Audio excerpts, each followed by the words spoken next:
Hello guys, good morning. So nandito na naman si Autoboyson.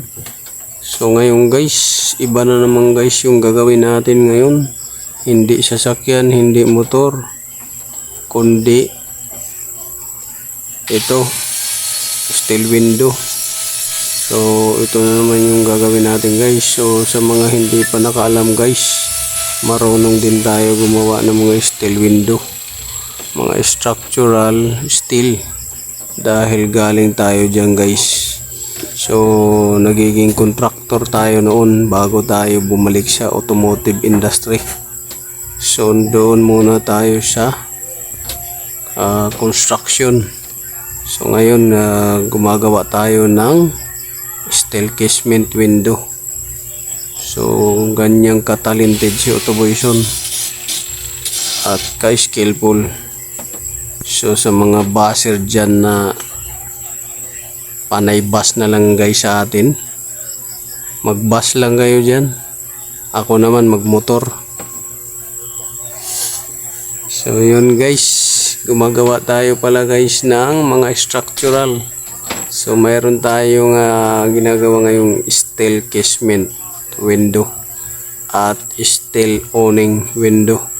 So yan, sa next video natin guys, mag-upload na tayo guys about motorcycle repair and diagnosing, at sa sasakyan naman mag-upload rin tayo ng mga tutorial, car aircon, electrical and mechanical diagnose. So panoorin nyo lang guys yung video natin.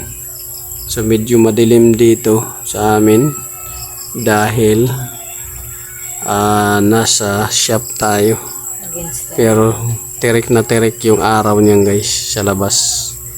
At nag-video nito yung message ko.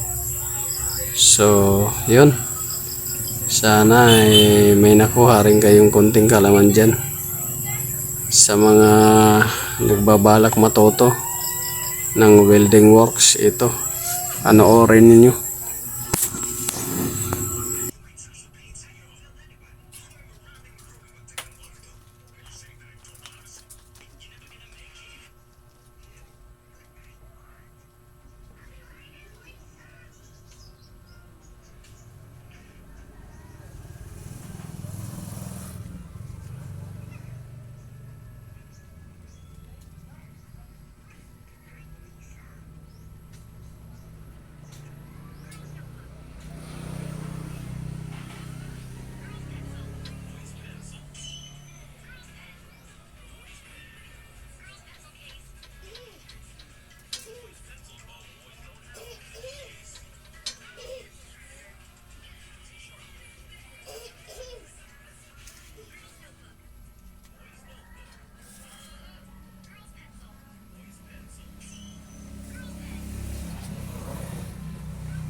CR.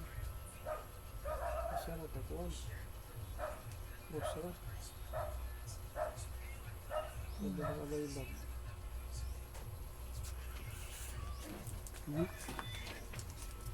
Dahon ako.